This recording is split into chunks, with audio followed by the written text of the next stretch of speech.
महाराष्ट्रात विधानसभा निवडणुका लागल्या आणि मोठी राजकीय चर्चा उलथापालथी आपण महाराष्ट्रात होताना बघतोय।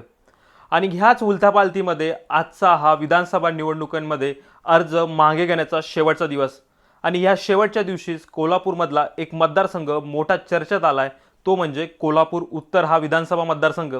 या विधानसभा मतदारसंघामध्ये गेल्या काही दिवसांपासून नाट्यमय घडामोडी होताना आपल्याला दिसत आहे आणि आज देखील अशा काही नाट्यमय घडामोडी ह्या मतदारसंघात घडल्या। त्यातल्या त्यात आपण व्हॉट्सॲप आणि फेसबुकच्या माध्यमातून बंटी पाटील आणि शाहू महाराज हा एक वेगळा विषय चर्चेत होताना आपल्याला दिसतोय। नेमकं ह्या घटनेमागं सत्यस्थिती काय आणि हा घटनाक्रम नेमका कसा आहे तेच आपण या व्हिडिओच्या माध्यमातून जाणून घेणार आहोत। नमस्कार, मी भागवत जुंबड आणि आपण बघत आहात विधानसभा विशेष हा कार्यक्रम। मित्रांनो, सर्वात पहिले आपण नजर टाकूया ह्या मतदारसंघामध्ये जो घटनाक्रम गेल्या काही दिवसात घडला तो कसा घडला। 27 तारखेला रात्री 11 वाजता काँग्रेस पक्षाची अधिकृत यादी जाहीर झाली आणि या यादीमध्ये काँग्रेसचे स्थानिक नेते राजू लाटकर, ज्यांना एक सामान्य कार्यकर्ता काँग्रेसचा म्हणून ओळखला जातो, त्यांना इथून काँग्रेस पक्षाकडून उमेदवारी जाहीर झाली। ही उमेदवारी जाहीर झाल्यानंतर काँग्रेसच्या कार्यकर्त्यांनी मोठा जल्लोष केल्याचं कोल्हापुरात दिसून आलं। पण त्याच्या दुसऱ्या दिवशी म्हणजे 28 तारखेला 25 माजी नगरसेवकांनी बंटी पाटील यांना एक पत्र लिहिलं आणि त्यांनी राजू लाटकर यांच्या उमेदवारीला विरोध दर्शवला आणि हा विरोध घेऊन 25 माजी नगरसेवक वाड्यावर म्हणजेच शाहू महाराजांच्या राजवाड्यावर पोहोचले। त्यांनी तिथे मधुरिमा राजेंना ही निवडणूक लढवण्यासाठी गळ घातली। ते मध्ये होते अगदी सारंग देशमुख असतील, सचिन चव्हाण असतील, आनंद माने असतील, दुर्वास कदम असतील, ही सगळीच मंडळी, या सगळ्या मंडळींनी मधुरिमा राजेंच्या उमेदवारीला अतिशय बिनशर्त असा पाठिंबा दिलेला आहे। त्याचबरोबर आम्ही जयश्री वहिनी असतील, त्याचबरोबर राजेश लाटकरांची देखील नेते मंडळी बोलतायत। मी स्वतः राजेशांशी बोलीन।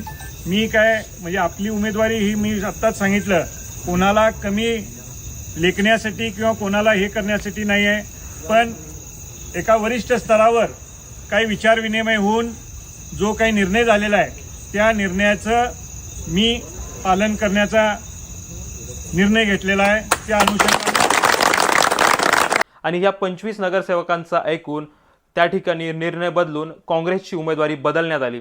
27 तारखेला राजू लाटकरांना भेटलेली उमेदवारी 28 तारखेच्या रात्री बदलून मधुरिमा राजे यांना देण्यात आली। मधुरिमा राजे यांना 28 तारखेला ही उमेदवारी काँग्रेसची मिळाली आणि 29 तारखेला मोठ्या जल्लोषामध्ये मोठ्या शक्ती प्रदर्शनासह मधुरिमा राजे यांनी उमेदवारी अर्ज दाखल केला आणि त्याच दिवशी नाराज झालेल्या राजू लाटकरांनी, ज्यांना अधिकृत उमेदवारी जाहीर झाली होती, ऐनवेळी म्हणजे अचानकपणे त्यांची उमेदवारी रद्द केल्यामुळे राजू लाटकरांनी 29 तारखेला अपक्ष उमेदवारी अर्ज दाखल केला।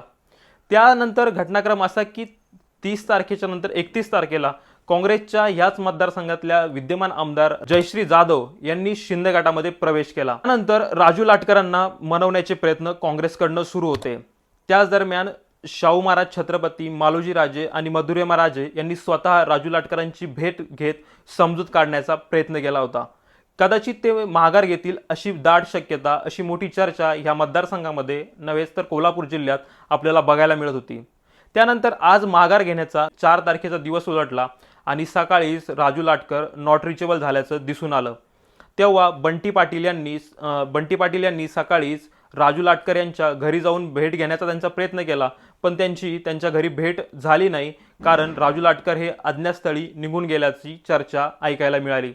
मित्रांनो, त्यानंतर सकाळची ही घटना घडल्यानंतर दुपारी 11 वाजता बंटी पाटील आणि शाहू महाराज हे करवीरला राहुल पाटील यांच्या प्रचार सभेचं उद्घाटन करण्यासाठी गेले। तोपर्यंत कुठेही माघारीची चर्चा असल्याचं दिसून येत नव्हतं। सगळ्यांना असं वाटत होतं की राजू लाटकर येतील आणि ते माघार घेतील, पण तसं घडलं नाही। बंटी पाटील आणि शाहू महाराज प्रचार सभेत करवीरला असताना अचानकपणे 3 वाजता कळलं की मधुरिमा राजे छत्रपती हे ही निवडणुकीतून माघार घेत आहे। तेव्हा बंटी पाटील आणि शाहू महाराज छत्रपती हे अचानकपणे कलेक्टर ऑफिसला ते देखील दाखल झाले। सर्वात पहिले तुम्ही जर व्हिडिओ बघितला तर त्या ठिकाणी शाहू महाराज छत्रपती गाडीतून उतरतात। सर्वात पहिले ते उतरतात आणि कलेक्टर ऑफिसच्या म्हणजे निवडणूक अधिकाऱ्याच्या कक्षाकडे जाताना पहिलेच ते एका आपल्या कार्यकर्त्याला खडसवतात।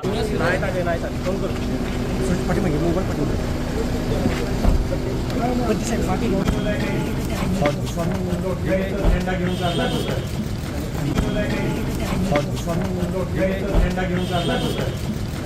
लोकशाहीचा झेंडा घेऊन फिरता आणि अशा पद्धतीने माघार घेता हे अशोभनीय आहे असं म्हणून ते पुढे निवडणूक अधिकाऱ्याच्या कक्षात जातात. त्यांच्यासोबत बंटी पाटील देखील त्या कक्षात दाखल होतात. तेव्हा बंटी पाटील आणि शाहू महाराज दोघेही प्रचंड या घटनेमुळे अस्वस्थ झाल्याचे दिसून येतात. त्या कक्षात तेव्हा मधुरिमा राजे छत्रपती उपस्थित असतात. तेव्हा शाहू महाराज चिडून विचारतात, मानवजी कुठे आहे? आता आले होते नाही का? नाही आलेले आलेले असं कसं? मोदींनी काय केलं मग? नाही मगापासून आले बाबा आलेले. आता मला की मालोजी राजे कुठे? मालोजी राजे आत्ताच इथे आले होते, मालोजी राजे कुठे, त्यांना बोलवा.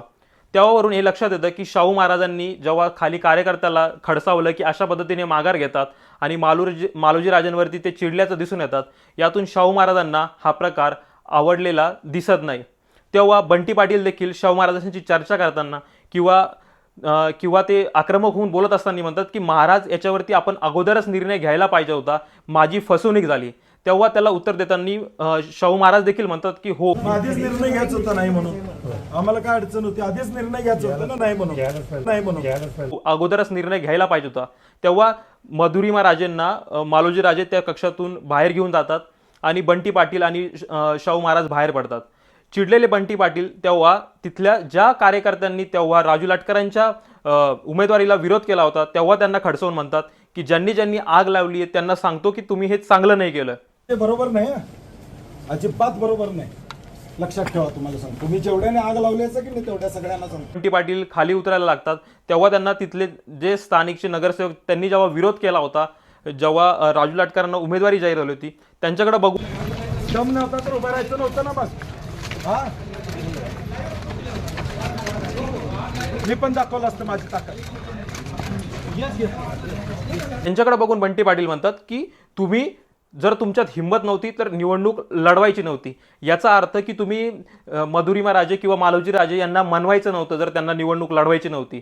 तेव्हा मी माझी ताकद दाखवून दिली असती. त्यामुळे जे आपण सोशल मीडियावरती आत्ताच्या घडीला बघतो की शाहू महाराज आणि बंटी पाटलांमध्ये वाद झाला, तर ॲक्च्युअल सिच्युएशन जर आपण बघितली तर बंटी पाटील आणि शाहू महाराज हे दोघंही कार्यकर्त्यांवरती नाराज असल्याचं दिसून आलं. पाटलांच्या विरोधकांकडनं हे नरेटिव्ह पसरवण्याचा प्रयत्न केला जातो की शाहू महाराजांचा अपमान बंटी पाटलांनी केला. पण जर वास्तविक आपण ह्या घटनेची स्थिती जर खऱ्या अर्थानं बघितली, न्यूट्रल म्हणून बघितली, तर हा ज्यांनी विरोध राजू लाटकरांच्या उमेदवारीला केला होता आणि त्याच ज्यांनी आत्ता मधुरिमा राजेंना माघार घ्यायला लावली त्यांच्यामधला हा वाद दिसून आला. आमचे नवनवीन व्हिडिओ बघण्यासाठी आमच्या चॅनलला लाईक करा, शेअर करा, सबस्क्राईब करा. धन्यवाद.